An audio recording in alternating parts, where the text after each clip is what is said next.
Welcome back to the channel, Jared GTC. You're getting a twofer today. We're gonna do a 15,000 mile review, and Shane's gonna be driving this for the first time, so we're gonna get his first impressions.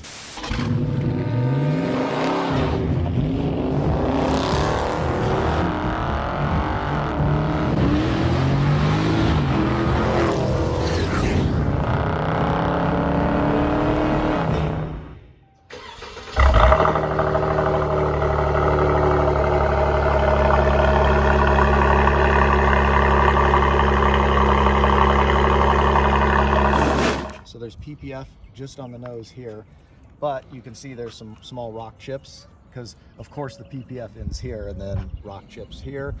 I think, is that a, nope, that's not a chip. The paint's held up really actually pretty good overall. No cracks in the windshield right now. I had one door ding that I had to take out along the side. Wheels are held up really good. Any unusual wind noise, whistles, rattles on from a driving?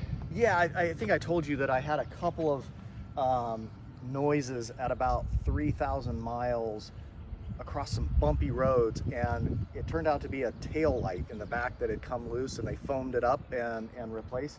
And then randomly, you know, cars are weird. It's like there's certain frequencies of certain roads that will bring out different noises, right? And you'll get on some kind of worn road, and all of a sudden you'll start hearing something vibrating on the mirror or something, and you're like, what is that?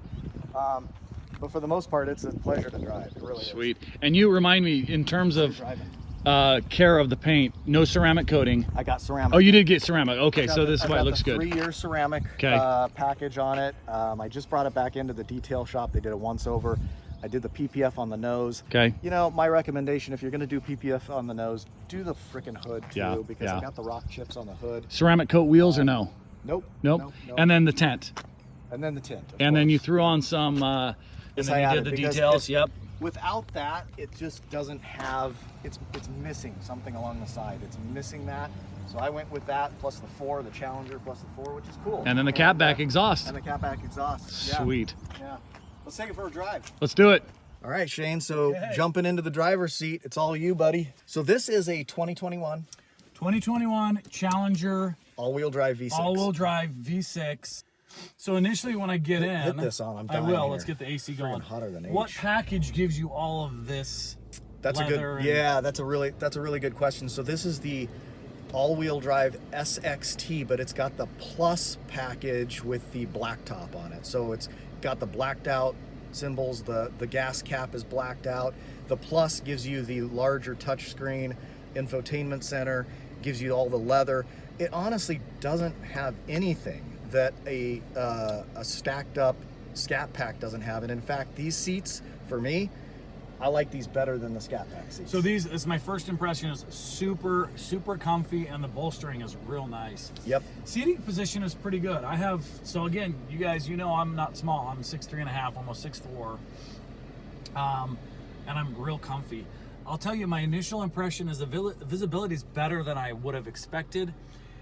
And it looks big on the outside, the hood, but it doesn't look big from the inside. I wasn't sure how big that hood was going to look. Yeah, so we're both former Scat Pack owners, so you can reference like how it feels compared to your Charger. And you've really never, have you ever driven a Challenger? So this is, I was just going to say, my first Challenger, dash is different. So it's got the old analog retro on the side, same digital in the middle, same Uconnect. Now, are these heated and cooled seats? They are. They are. Hit the cooled, will you? Actually, let's cool our vented seats. You want high and high. Boom. So yeah, fully ventilated. Yeah. And these work really good. Better than my GMC cooled seats. You can hear them going. Right now, it's got 15,927 miles. So really, make sure we get that correct. Yeah, really, we kind of cheated. It's more than a 15,000 mile review. We're almost at 16,000. Which is good because I do drive this quite a bit. And Shane's hitting every speed bump we can. Now, this does not have adaptive suspension. Like the Scat Pack and stuff? No. Okay, so but it has feel a little bit. Yes, exactly. It's stiff. It's much more stiff. Yep, okay. It's stiff. People, I'm surprised. Like, I drove the regular SXT 2-wheel drive. I think it's a little bit softer suspension than the all-wheel drive, which makes sense. Steering is, I don't remember the Scat being as, is this right? Steering's It's a heavy feel to the steering. Is it? I don't know. I don't remember. Thank you. Where do I go? You want me to go left? Go left. So the interesting thing also, and this has everything like blindside monitoring and all that kind of stuff. So it's really, really good. So hang a right. You want to go on the highway? Yeah, let's get. I want to get a feel for the initial, just sort of. You know, the pedals. Yeah, it's got great. Oh gosh. Jared, this has got some get up and go. It does. Now, here's the thing. You're not even in sport mode, so you can put it into sport mode and check that out. So why don't you actually do that and feel the difference in all-wheel drive? So by putting it into sport mode, what's interesting here is sport mode will also turn it into all-wheel drive, and you'll feel that. The brakes will grab differently, right? A little heavier feel. Yes, it's a major difference. I'm actually really impressed with the throttle toe in. It's very responsive. Brakes are a little grabby. They're grabby. In all-wheel drive, the brakes are really grabby. How does it feel if you manually shift this? There's two. All right, let's listen to it. Ready? Oh. Okay. That's pretty good. That's pretty good. That's pretty no good. paddle shifters though. No paddle shifters. I don't think the A and the B pillars are bad. I think there's great. I mean, they're big. They're there, but I don't think they're intrusive. I think I'm just impressed with the acceleration. I'm like quarter throttle. Are you still in sport with the little green flag up there? Okay. Yeah, but it's a rougher ride, you guys. Don't expect a plush Lexus, Toyota Camry. That's right. They're trying to find that balance where you get a sporty feel, but it is. That's right. It's not jarring, but it's a little stiffer. It is definitely stiff. It's very like Scat Pack-ish, right? Yeah. It's not. Yep. It's not plush. You would not call this a plush ride. No. This is a stiff ride. That's what she said. So are you going to leave it in all-wheel for your acceleration? Look at how they grab. Very touchy brakes. Within all-wheel drive, the brakes are super touchy. Why do you think there's a difference? I don't know. I don't know. You'll have to research it. If you guys know why they're a little more grabby in all-wheel, huh?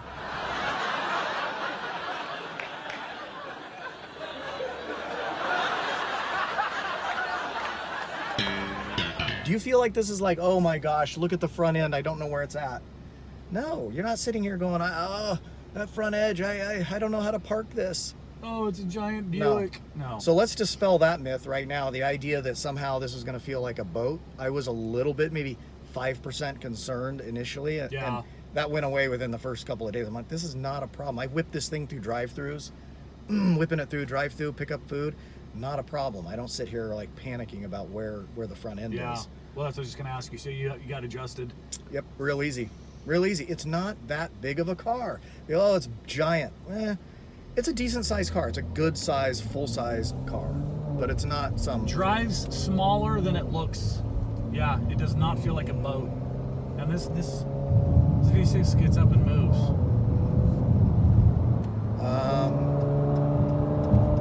What do you think of that? Oh, this makes me want my Scatty back. Well, but is this something you could live with on a day-to-day basis, a V6? Yes. Hey, there's your Miata. So what else about 15,000 mile review do people want? I'm at the gas mileage. Watch my video with my 1,000-mile trip. You'll see what kind of gas mileage I'm getting in this. The gas mileage is actually really, really good.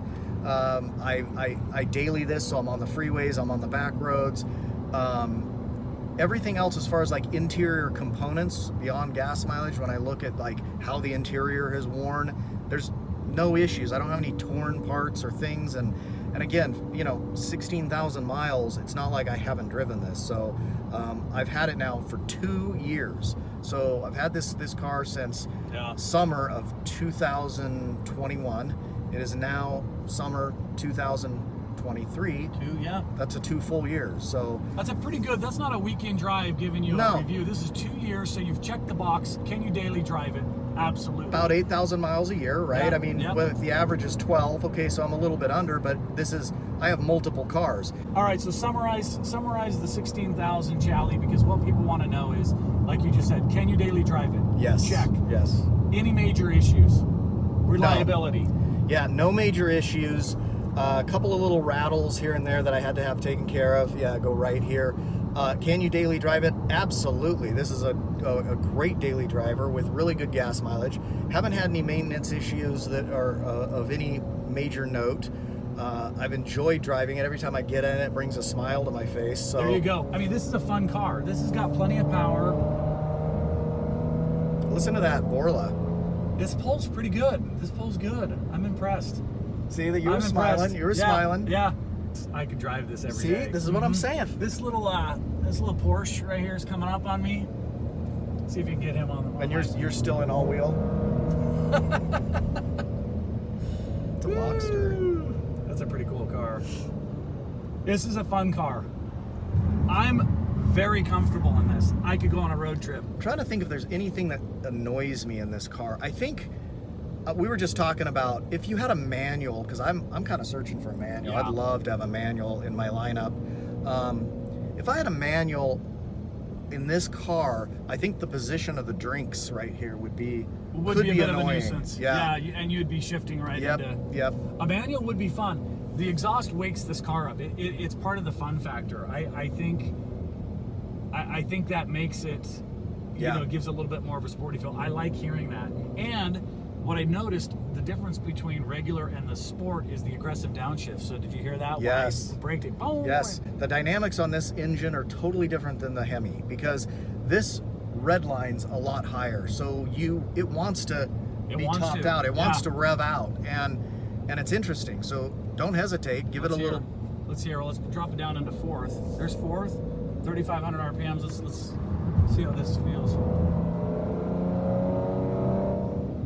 And let's see if we'll hold it. Can I get over? Yes. So I'm just going to hold it. Ready? So see the red line? Where is the red line at? 6,200. There you go. And I'm at 4,000. Oh, I really listen, Jared.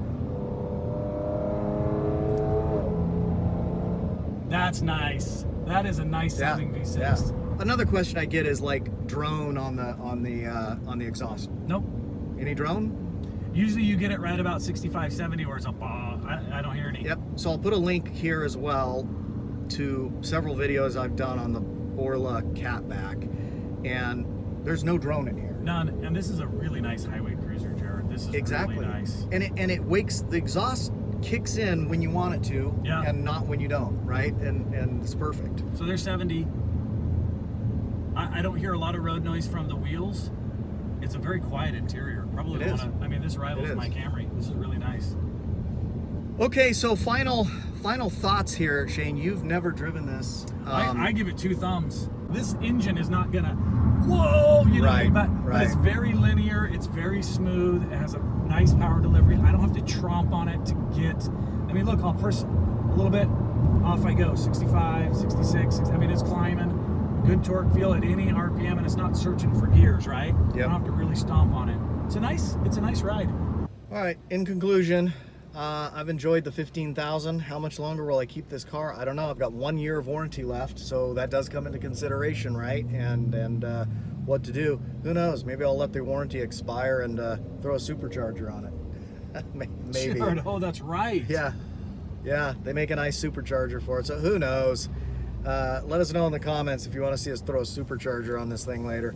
Other than that, Shane, legroom, seating, comfort, it checks a lot of boxes, right? It does. In this class of cars, yep, is a nice ride. Yeah, if you're looking for the 2-door coupe Grand Touring type, we were just talking about what are the other cars it compares to.